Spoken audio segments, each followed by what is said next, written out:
கர்த்தருக்கு ஸ்தோத்திரம். சங்கீதம் 6ஆம் அதிகாரத்தை நாம் எடுத்துக்கொள்ளலாம். சங்கீதம் 6ஆம் அதிகாரம் 8வது வசனத்தை நம்ம வாசிக்கலாம். கர்த்தர் என் அழுகையின் சத்தத்தை கேட்டார். இந்த தேவ செய்தியை பார்க்கிற என் அன்பு சகோதரியே, கடனை நினைத்து நீ கண்ணீரோடு இப்போது இருக்கிறாய். வாங்கின கடத்தை அடைக்க முடியாமல், வட்டி கட்ட முடியாமல், உன்னுடைய சொந்த குடும்பத்தை நடத்த முடியாமல் மிகுந்த பொருளாதார கஷ்டத்தோடு இருக்கிற என் அன்பு சகோதரியே, கர்த்தர் உன் அழுகையின் சத்தத்தை கேட்பார். இந்த சங்கீதம் 6ஆம் அதிகாரம் 8வது வசனத்தில் ஏசப்பா என்ன சொல்கிறார் என்பதை கொஞ்சம் தயவு செய்து நீங்கள் எல்லாரும் பைபிளை திறந்து அந்த வசனத்தை பாருங்கள். உண்மையாக நான் சொல்கிறேன், உங்களுடைய கடன் பிரச்சனையை கர்த்தர் மாற்றுவார். தெரிஞ்சோ தெரியாமலோ நீங்கள் வட்டிக்கு வாங்கிட்டீங்க.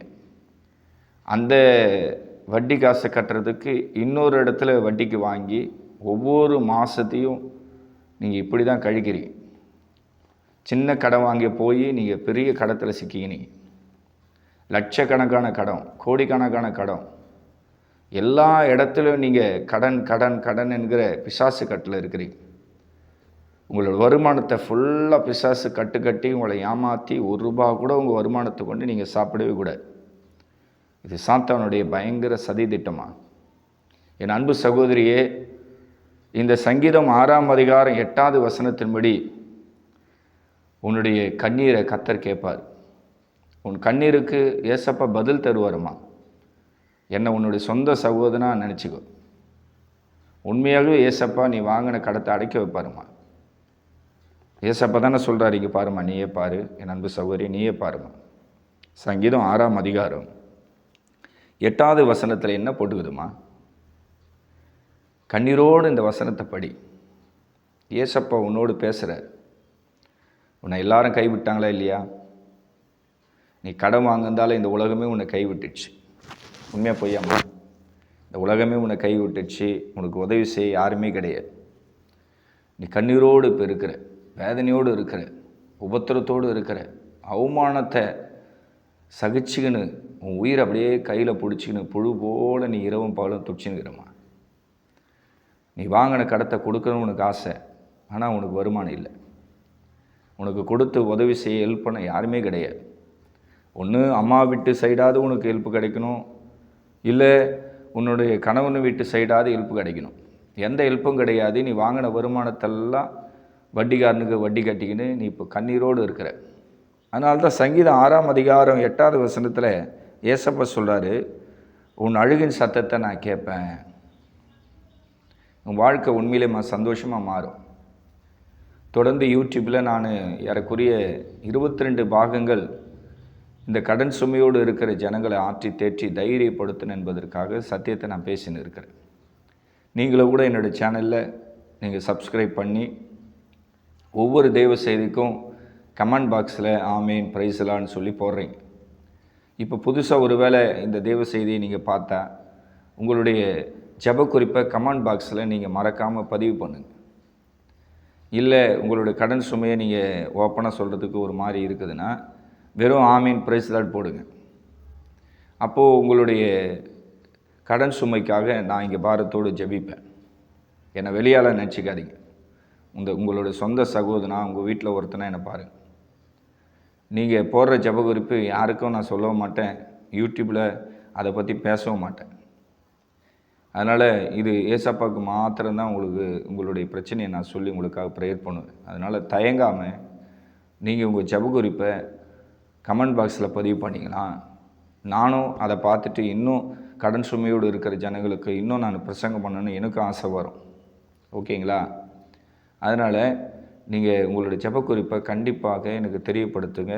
அப்படி இல்லைன்னா வாட்ஸ்அப்பில் உங்களுடைய கடன் பிரச்சனை குறித்து டெக்ஸ்ட் வடிவில் எழுதி போடுங்க. அப்படி இல்லையா வாய்ஸ் மெசேஜ் வாட்ஸ்அப்பில் போடுங்க. இல்லை நேர்லேயே என்கிட்ட பேசணும் உங்களுக்கு விருப்பம் இருந்தால் நீங்கள் ஃபோன் பண்ணுங்கள்.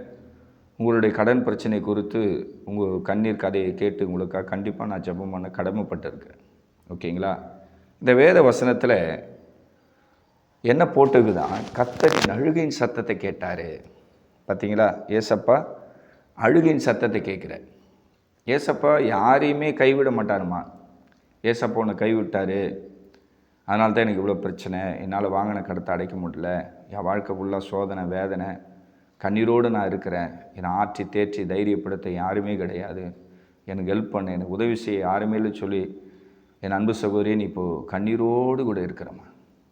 ஏசப்பா உன்னுடைய கண்ணீர் ஜபத்தை கேட்பார். ஓகேவா?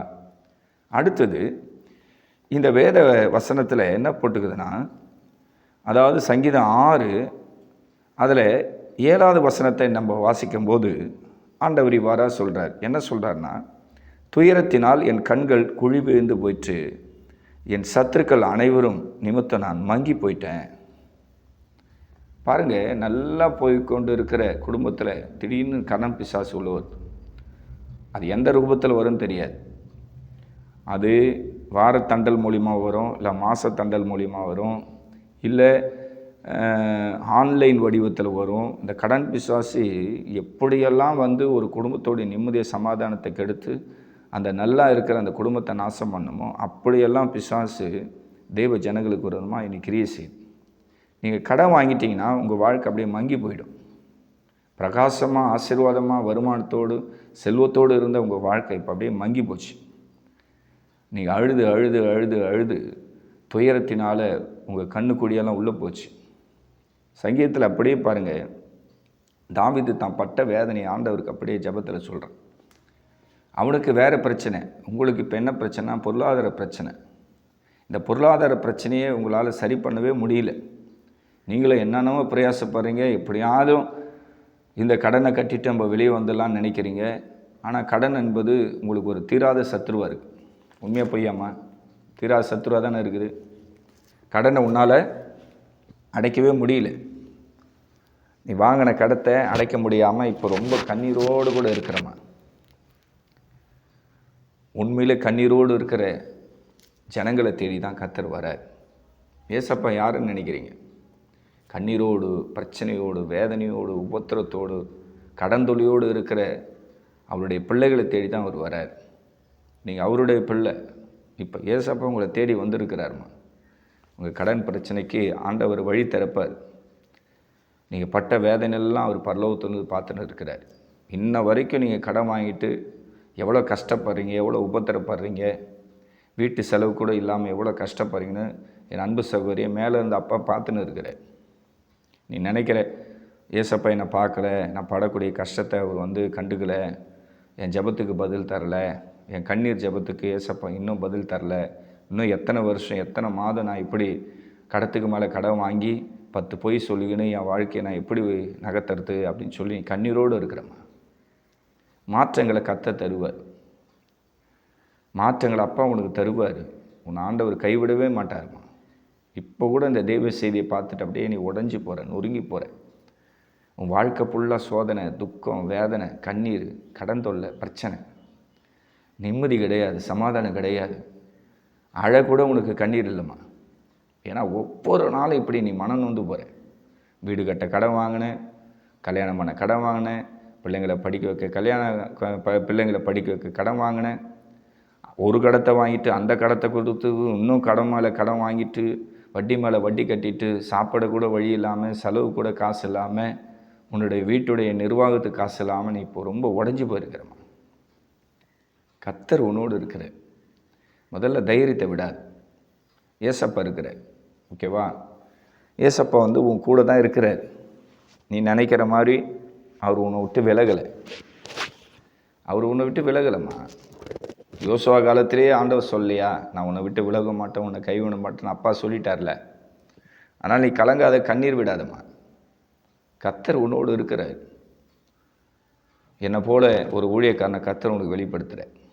நீ என்னை ஊழியக்காரனை பார்த்தா ஊழியக்காரனா உனக்கு இல்லை, என் கூட பிறந்த ரத்தம், என்னோடய சொந்த சகோதரர் இவர் அப்படின்னு என்னை நீ பாசத்தோடு பார்த்தீங்கன்னா ஏசப்பா யார் ரூபத்தில் உன்னை ஆற்றி தேற்றி தைரியப்படுத்துவார். இயற்கையாகவே எனக்கு பார்த்தீங்கன்னா கூட பிறந்த அக்கா தங்கச்சி கிடையாது. என் தேவ செய்தியை பார்க்குற நீதாம்மா என் தங்கச்சி, என் அக்கா. உன்னோட சொந்த சகோதரம் போல் உனக்கு நான் ஆண்டவருடைய ஆலோசனை சத்தியத்தை சொல்கிறேன். இப்போ நீ அழுதுன்னு இருக்கிற, உன்னை ஆற்றி தேற்றி தைரியப்படுத்தணுன்றதுக்காக தான் ஆண்டோடைய வார்த்தையை உனக்கு சொல்ல வந்திருக்கிறம்மா. அப்படியே நீ உடஞ்சி போயிருக்கு, அப்படியே இருதயம் அப்படியே நொறுங்கி போயிருக்கு, அப்படியே நீ தத்தளிக்கிற. ஒரு நடுக்கடலில் ஒரு படகு போனால் எப்படி அந்த படகு உடஞ்சிட்டா எப்படி அந்த படகுல இருக்கிறவங்க எப்படி உயிருக்கு போராடுவாங்களோ அப்படி தான் உன்னோட குடும்ப சுமை ஒரு உடஞ்ச கப்பல் போல். ஒரு நடுக்கடலில் இருக்கிற ஒரு கப்பல் சேதமாயிட்டா உடஞ்சி போனால் எப்படி அந்த கப்பலில் இருக்கிற எப்படி தத்தளிப்பாங்களோ அதுபோல தான் நீ இப்போ அப்படியே புழுவாக உயிருக்கு போராடின்னு இருக்கிற. ஆண்டவரே, நான் வாங்கின கடத்தை எப்படி கொடுப்பேன், எப்படி அடைப்பேன், எஸ்ஸப்பா எஸ்ஸப்பா எஸ்ஸப்பா நீ கதறமா. கர்த்தர் உன் அழுகின் சத்தத்தை கேட்பார். ஏசப்பா உன் அழுகின் சத்தத்தை கேட்பாருமா. இந்த தெய்வ செய்தி பார்க்குற என் அன்பு சகோதரனே, தாய்மார்களே, தகப்பன்மார்களே, இந்த சங்கீதம் 6ஆம் அதிகாரம் இந்த 8வது வசனத்தில் என்ன போட்டுக்குது நல்லா பாருங்க. கர்த்தர் அழுகின் சத்தத்தை கேட்பாரு. ஏசப்பா கிட்ட நீ வாங்கின கடத்தை குறித்து கண்ணீரோடு மன்னிப்பு கேளு. ஏசப்பா, நான் தெரிஞ்சோ தெரியாமல் கடன் வாங்கிட்டேன், என்னுடைய குடும்பத்தில் வருமானம் இல்லைப்பா, நான் என்ன செய்ய முடியும், எனக்கு உதவி செய்ய யாருமே இல்லைப்பா, அதனால தான் நான் கடன் பட்டுட்டேன், கடன் வாங்கிட்டேன், என்னை மன்னிச்சிடுங்க. என் கண்ணீரை உங்கள் துருத்தில் வைங்க ஆண்டவரே, அது உங்கள் கணக்கில் இருக்கிறதுல. நான் கடன் வாங்கிட்டு ஆண்டவரே, வீட்டில் நடு ராத்திரி லைட் ஆஃப் பண்ணி நான் எப்படி கதறி அழுதேன், தூக்கம் வரலப்பா. ஆண்டவரோடு பேசுமா. ஏசப்பா, எனக்கு தூக்கம் வரல, இரவு நேரத்தில் லைட் ஆஃப் பண்ணிவிட்டு நான் ஒவ்வொரு நாளும் அழுது ஜெபிக்கிறேன் ஆண்டவரே, என் ஜெபத்துக்கு ஒரு பதிலை தாங்க, என்னை ஆசீர்வதிங்க ஆண்டவரே, என் பிள்ளைகளை ஆசீர்வதிங்க, என் வருமானத்தை ஆண்டவர் நான் சாப்பிட்ணாப்பா. ஆண்டவரே, நான் வாங்கின கடத்தெல்லாம் வட்டிக்காரனுக்கு தான் வட்டி கட்டுறேன், என் வாழ்க்கையில் நிம்மதி இல்லை, சமாதானம் இல்லை, ஏசப்பா என்னை காப்பாற்றுங்கன்னு கதறுமா. ஆண்டவர் இப்போ சொல்கிறாரு. அடுத்தது சங்கீதம் 6ஆம் அதிகாரம் 9வது வசனத்தில் கர்த்தர் என் விண்ணப்பத்தை கேட்டார். இது 2வது வார்த்தை. ஃபஸ்ட்டு உங்கள் அழுகின் ஜெபத்தை கேட்பார். 2வது உங்களுடைய விண்ணப்பத்தை அப்பா கேட்பார். எவ்வளோ நாளாக நீ கடன் சுமைக்காக என் அன்பு சகோதரியை நீ அழுது கொண்டு இருக்கிற, பல வருஷமாக அழுகிற, பல மாதங்களாக அழுகிற, உனக்கு உடம்புல கூட ஸ்ட்ரென்த்து கிடையாது, உன்னோட உடம்புல வியாதி பலவீனம், இதெல்லாம் அப்பா பரலோகத்துலேருந்து பார்த்துன்னுக்கிறாருமா. இருக்கிற வருமானம்லாம் போச்சு, சொத்து போச்சு, சுகம் போச்சு, உனக்கு இருந்த எல்லாமே கடத்தை அடைக்கிறதுக்கு என்னென்னமோ பண்ணி அங்கே டியூ இங்கே டியூ, அங்கே இஎம்ஐ இங்கே இஎம்ஐ, இங்கே லோனு அங்கே லோனுன்னு வாங்கி ஒவ்வொரு மாதத்தை நீ கடந்து கடந்து கடந்து இன்றைக்கி தான் இதுலேருந்து விடுதலை கிடைக்குன்னு சொல்லி நீ இப்போ கண்ணீரோடு கூட நீ இருக்கலாமா. இன்றைக்கி கர்த்தர் உன்னை விடுவிக்க போகிறார். உன் விண்ணப்பத்தை கர்த்தர் கேட்க போகிறார். உனக்குள்ளே விசுவாசம் பெருகணும். ஏசப்பா என் பக்கத்தில் தான் இருக்கிற, என் கூட தான் இருக்கிறாரு, ஏசப்பா என்னை விட்டு விலகலை, ஏசப்பா என்னுடைய விண்ணத்தை கேட்பார், என் அழுகு குரலை கேட்பார், இந்த ஏழையோட ஜெபத்தை கேட்பாருன்னு சொல்லி என் அன்பு சகோதரியே, நீ இப்போ உடஞ்சி போய் நொறுங்கி போய் நீ கண்ணீரோடு கூட ஆண்டவர் சமூகத்தில் இருக்கிறமா. அப்பா உன் கூட தான் இருக்கிறார். அவர் மன உருக்கமானவர், அவர் இரக்கமானவர், அவர் அன்புள்ளவர். உன்னோட உடஞ்சி போன அந்த இருதயத்தை கர்த்தர் பார்க்குறார். உன் கண்ணீரை கர்த்தர் பார்க்குறார். உன் விண்ணப்பத்தை கர்த்தர் கேட்க இப்போ வந்திருக்கிறாருமா. உண்மையிலே உன்னோட சொந்த சகோதரன் போல் என் அன்பு சகோதரியை நான் உனக்கு சொல்கிறேன். சங்கீதம் 6ஆம் அதிகாரம் 9வது வசனத்தில் அப்பா சொல்கிறாரு, உன் விண்ணப்பத்தை நான் கேட்பேன். கடன் சுமைக்காக நீ ஜெபிக்கிற, ஆண்டவரே வட்டி கட்ட முடியலன்னு சொல்லி கதற, எங்கே போய் ஆண்டவரே இந்த வட்டி காசை நான் திரட்ட முடியும், கேட்டவங்ககிட்டே கேட்டால் என்னை அவமானமாக நினைக்கிறாங்க, என் ஃபோன் காலை எடுக்க மாட்டுறாங்க, என்னை வெறுப்பான்னு நினைக்கிறாங்க, உலகமே என்னை வெறுத்துச்சு, ஆண்டவரே எனக்கு வாழ பிடிக்கல, என் பிள்ளைங்களுக்காக தான் என் உயிரை கையில் பிடிச்சின்னு இருக்கிறேன், ஏசப்பா எனக்கு ஒரு விடுதலை தாங்க, எனக்கு ஒரு ரட்சிப்பு தாங்கன்னு சொல்லி நீங்கள் ஆண்டவர் சமூகத்தில் நீங்கள் இப்போ இருக்கிறீங்கம்மா. கர்த்தர் சொல்கிறாரு, உன் விண்ணப்பத்தை கேட்பேன். என் அன்பு சகோதரனே, ஏசப்பா உன்னுடைய விண்ணப்பத்தை கேட்பார், உன் அழுகின் சத்தத்தை கேட்பார். இந்த வசனம் ஒவ்வொரு தேவனுடைய பிள்ளைகளுடைய ஜீவியத்தில் நிறைவேறப்போகுது. எல்லாம் கடன் சாபக்கட்டை கர்த்தர் உடைக்க போகிறார். கடன் என்பது ஒரு சாபக்கட்டு. அந்த சாபம் நீங்கள் சாகிற வரையும் உங்களை விடாது. கட்டிலே பெரிய கட்டு எதுனா கடன் என்கிற கட்டு தான். அது பயங்கரமான ஈவில் ஸ்பிரிட்டு, அது ஒரு அடிமைத்தனம். அது நீங்களாக அதிலிருந்து வெளியே வரணும்னா நீங்கள் வெளியே வர முடியாது. ஏசப்பா தான் உங்களை வெளியே கொண்டு வர முடியும். யோவான் 8:36 நீங்கள் வாசித்து பாருங்கள். அதில் ஏசப்பா என்ன சொன்னார்? குமாரன் உங்களை விடுதலை ஆக்கினால் மெய்யாகவே நீங்கள் விடுதலை ஆவீங்க. அப்போ தேவகுமாரனாக இயேசு கிறிஸ்து இன்றைக்கு உங்களை விடுவிக்க போகிறார். கடன் தொல்லையில் சிக்கி கொண்டு இருக்கிற லட்சக்கணக்கான ஜனங்களை, கோடிக்கணக்கான ஜனங்களை இந்த சத்தியத்து மூலியமாக கர்த்தர் விடுவிக்க போகிறார். ஆண்டவருடைய டெலிவரன்ஸை நீங்கள் அனுபவிக்க போகிறீங்க. உண்மையிலே சொல்கிறேன், ஏசப்பா உங்களை ஆசீர்வதிப்பார். நீங்கள் நினைக்கலாம், நான் வாங்கின கடத்தை அடைக்க முடியாது, கொடுக்க முடியாது, நான் சாகிறது இப்படி தான் இருக்கணும் போல் அப்படின்னு நீங்கள் நினைக்கலாம். அப்படி இல்லைம்மா, கர்த்தர் உன்னோடு இருக்கிறார். என் அன்பு சகோதரி, ஏசப்பா உன்னோடு இருக்கிறாருமா. அவர் தான் இந்த வசனத்தை எழுதி வச்சுக்கிறார். என் ஜனங்களுடைய விண்ணப்பத்தை நான் கேட்பேன், என் ஜனங்களுடைய கண்ணீரை நான் கேட்டு அவங்கள விசாரிப்பேன். இந்த தீர்க்கதரிசன வார்த்தை என் அன்பு சகோதரியை உனக்காக தான் எழுதி வச்சுருக்கிறாரு. இப்போ உனக்கு கடன் பிரச்சனையில் கண்ணீரோடு இருக்கிறல, ஒட்டிஞ்சு போயிருக்கல, நொறுங்கி போயிருக்கிறல, உனக்கு தான் அப்பா இந்த வார்த்தைகளை தர. தைரியமாக இருமா, ஆண்டவர் வழி தரப்பார். கவலைப்படாத, மன தைரியத்தை மட்டும் விட்டுட்டார். ஐயோ என் வாழ்க்கை இப்படி இருக்குது, எனக்கு இவ்வளோ கடன் இருக்குது, இந்த கடன் அடைக்க எந்த வழியும் கிடையாது, எனக்கு யாரும் ஹெல்ப் பண்ண வாய்ப்பு கிடையாது அப்படின்னு உனக்குள்ளே நீ டெய்லி புலம்புற. உனக்கு யாருமே ஹெல்ப் பண்ணல, உனக்கு யாரும் இங்கே சப்போர்ட் பண்ணல.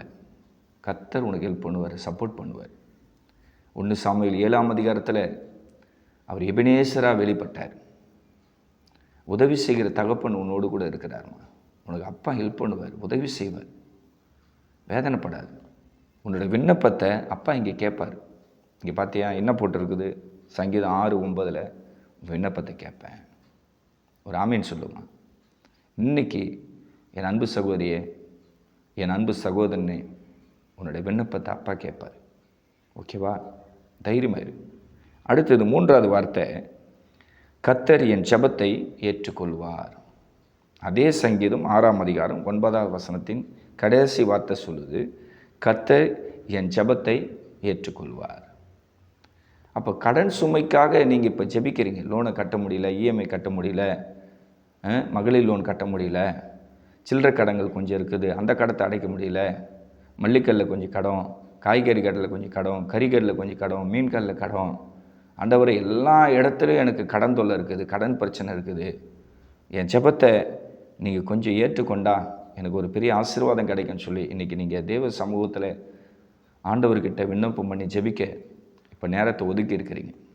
இவ்வளோ நேரம் ஆண்டவருடைய வார்த்தையை நீங்கள் கேட்குறீங்க. உங்கள் இறுதியம் அப்படி உடஞ்சி போயிருக்குது, நொறுக்கி போயிருக்குது. கர்த்தர் சொல்கிறாரு, என் ஜனங்களுடைய ஜெபத்தை நான் ஏற்றுக்கொள்வேன். அப்பா உன்னுடைய ஜெபத்தை ஏற்றுக்கொள்வாருமா, தள்ளவே மாட்டார். அவர் உண்மையில் வச்ச கிருபை என்றைக்குமே மாறாதுமா. நீயா போய் தெரியாமல் அந்த கடத்தில் போய் சிக்கிக்கின. இப்போ கூட ஆண்டவர் ஏன் அந்த கடன் பிரச்சனை ஒன்று வச்சுருக்கிறான்னு நினைக்கிறேன். உனக்கு ஒன்று புரியுதா? நீ கடன் வாங்கி இப்படி கஷ்டப்பட்டு எல்லாருடைய அன்பும் தனிஞ்சு போனால் தான் ஆண்டோடைய அன்பை நீ ருசி பார்ப்ப. இப்போ ஆண்டோடைய அன்பை ருசி பார்க்குற. உலகம் போய் கூட பிறந்து அக்கா தங்கச்சி அண்ணன் தம்பி எல்லாம் போய் புகுந்த வீட்டில் இருக்கிற எல்லாரும் பொய்யானவங்க. அப்படியே உனக்கு நல்லா இன்றைக்கி ஆண்டவர் இந்த கடன் பிரச்சனையில் கொண்டு போய் உனக்கு எல்லாருடைய இருதயத்தை காட்டினாரா இல்லையாம்மா? சொல்லுமா. இப்போ அப்பா சொல்கிறாரு, உன்னை நான் நேசிக்கிறேன். என் அன்பு சகோதரியே, பரலோக தேவனுடைய ஆசீர்வாதம், அவரோட அன்பு இன்றைக்கி உனக்கு பிரசன்னமாகுதுமா. அவர் அன்புள்ள ஆண்டவர். அவரோட அன்பை நீ ருசி பார்க்கணுன்றதுக்காக தான் உன்னை ஆண்டவர் இந்த பாதையில் நடத்தினார். ஆனால் இனிமேல் உன்னை கைவிட மாட்டார். அவர் சொன்னார்ல சீஷர்கிட்ட, நான் உங்களை திக்கற்றலாக விடேன்னு சொன்னார். பார்த்தீங்களா? உங்களிடத்தில் வருவேன்னு சொன்னார். உங்கள் துக்கம் சந்தோஷமாக மாறுன்னு சொன்னார். உங்கள் இறுதியும் கலங்காமலும் பயப்படாமல் இருப்பதாகன்னு சொன்னார். என்னுடைய சமாதானத்தையும் உங்களுக்கு தரேன், உங்கள் இறுதியும் கலங்க வேண்டாம், பயப்பட வேண்டாம்னு ஆண்டவர் சொன்னார்லாமா. பயப்படாது. உன்னுடைய கடனுக்கு அப்பா வழி திறப்பார். உனக்கு தனிப்பட்ட வருமானத்தை தருவார். எந்த ரூபத்திலாவது ஆண்டவர் உனக்கு ஹெல்ப் பண்ணி உன்னை காப்பாற்றுவார். உன் ஜெபத்தை அவர் ஏற்றுக்கொள்வார். ஓகேவா? இப்போ கண்ணீரை தொடச்சிக்கோ. நல்லா சாப்பிடு, நல்லா தண்ணி குடி, ஆண்டவரை உண்மையாக தேடுமா. ஏசப்பா உனக்கு நன்மை தான் செய்வார். நீ நல்லா இருப்ப. உன்னோட சொந்த சகோதரம் போல் நான் சொல்கிறேன், என் அன்பு சகோதரி, நீ ரொம்ப ரொம்ப நல்லா இருப்பம்மா. இந்த தெய்வ செய்தியை பார்க்குற தாய்மார்களை பார்த்து நான் சொல்கிறேன், உங்கள் சொந்த புள்ள மாதிரியா நினச்சிக்குமா. நீ நல்லா இருப்ப. ஏசப்பா உன் கண்ணீரை தொடச்சி உன்னை வாழ வச்சு உனக்கு நல்ல வருமானத்தை தந்து உன்னை தைரியப்படுத்துவாருமா. இந்த வயசான காலத்தில் நீ கவலைப்படாது. அப்பா உன்னோடு தான் இருக்கிறார், அவர் தருவார். ஓகேவாம்மா, தைரியமாக இருக்கு. இந்த தெய்வ செய்தியை பார்க்குற என் அன்பு சகோதரன், உன் ஜெபத்தை கர்த்தர் ஏற்றுக்கொள்வார். நீ எல்லாராலும் புறக்கணிக்கப்பட்டிருக்கிற, கண்ணீரோடு இருக்கிற, வேதனையோடு இருக்கிற, உன்னோட குடும்பத்துக்காக, உன் தாய்க்காக, தகப்பனுக்காக, அண்ணன் தம்பி அக்கா தங்கச்சிக்காக நீ எவ்வளோ நன்மையில் செஞ்சப்பா. என் அன்பு சகோதரனே, உன் இருதயத்தை யாரும் புரிஞ்சிக்கல, உன் வீட்டார் கூட புரிஞ்சிக்கல, உன் பிள்ளைங்க கூட புரிஞ்சிக்கல, உன் கூட பிறந்தவங்க யாரும் புரிஞ்சிக்கல. இப்போ அப்பா சொல்கிறாரு, உன் இருதயத்தை நான் புரிஞ்சுக்கிறேன், உன் மன விருப்பத்தின்படி உனக்கு தந்தருள்வேன், உன்னுடைய ஆலோசனைலாம் நான் நிறைவேற்றுவேன் என்று என் அன்பு சகோதரனே, அப்பா உன்னை தைரியப்படுத்துடு. இந்த தெய்வ செய்தியை பார்க்கிற வயதான மூத்த தகப்பன்மார்களோடு நான் பேசுகிறேன். சங்கீதம் 6ஆம் அதிகாரம் 9வது வசனத்தில் என்ன போட்டுருக்குது பாருங்கள். அன்பு ஐயாமார்களே, இந்த வசனத்தை பாருங்கள். கர்த்தர் என் ஜெபத்தை ஏற்றுக்கொள்வார். இன்றைக்கு வயசான காலத்தில் அநேக தகப்பன்மாருங்க கடனை வாங்கிட்டு வீடு கட்டிட்டு பிள்ளைங்களுக்கு கல்யாணம் பண்ணிட்டு எவ்வளோ தவிக்கிறாங்க. அவங்களுக்கெல்லாம் தான் இந்த 3 வார்த்தையை கற்றுத்தர. ஒரு வார்த்தை அழுகின் சத்தத்தை கேட்பேன், 2வது வார்த்தை விண்ணப்பத்தை கேட்பேன், 3வது வார்த்தை உன் ஜெபத்தை ஏற்றுக்கொள்வேன். இந்த தேவ செய்தியை பார்க்குற நீங்கள் யாராக இருந்தாலும் சரி, கர்த்தர் இந்த 3 வசனத்தின்படி உங்களை ப்ளஸ் பண்ணுவார், உங்களை ஆசீர்வதிப்பார், உங்கள் தேவைகளை சந்திப்பார். நீங்கள் நல்லா இருப்பீங்க, ஆசீர்வாதமாக இருப்பீங்க, கடனே உங்களுக்கு இருக்காது. இந்த பூமியிலே கடன் என்கிற சாபக்கட்டை கர்த்தர் உடைப்பார். ஆனால் நீங்கள் பொருத்தரம் பண்ணுங்கள். ஏசப்பா, தெரிஞ்சோ தெரியாமலாம் கடன் வாங்கிட்டேன், நான் பட்ட அவமானம் போதும், அந்த கடன்காரன் கையில் நான் மாட்டிக்கின்னு அவன் கேட்ட கேள்வியெல்லாம் என் ஜென்மம் செத்து போச்சாண்டவன். இந்த ரட்சிப்பு தெரியல, உங்களை தெரியல, என்றைக்கே நான் செத்து போயிருப்பேன். ஆண்டவர், இன்ன வரைக்கும் நான் உயிரோடு இருக்குன்னு அது காரணம் நீங்கள் தான். பிள்ளைங்களுக்காக என் உயிரை கையில் பிடிச்சின்னுக்கிறேன். இப்போ நான் ஒரு பொருத்தனை பண்ணுறேன். இப்போ நான் வாங்கியிருக்கிற கடனை இந்த 3 வார்த்தையை கொண்டு நீங்கள் அந்த கடன் சாபக்கட்டை உடைச்சி எனக்கு விடுதலை தந்து சமாதானம் தந்தீங்கன்னா, ஏசப்பா இனிமேல் நான் கடன் வாங்க மாட்டேன் அப்படின்னு ஒரு பொருத்தனை பண்ணுங்கள். உங்கள் வாழ்க்கை ரொம்ப சந்தோஷமாக இருக்கும். கர்த்தர் நல்ல வருமானத்தை தருவார். உங்களை தைரியப்படுத்தி பலப்படுத்தி காயங்கட்டி உங்களை ஏசப்பா உயர்த்துவார். ஓகேங்களா? அடுத்த தேவ செய்தியில் உங்களை சந்திக்கிறேன். என்னுடைய அன்பின் வாழ்த்துக்கள் அனைவருக்கும் வாழ்த்துக்கள். God bless you. Praise the Lord.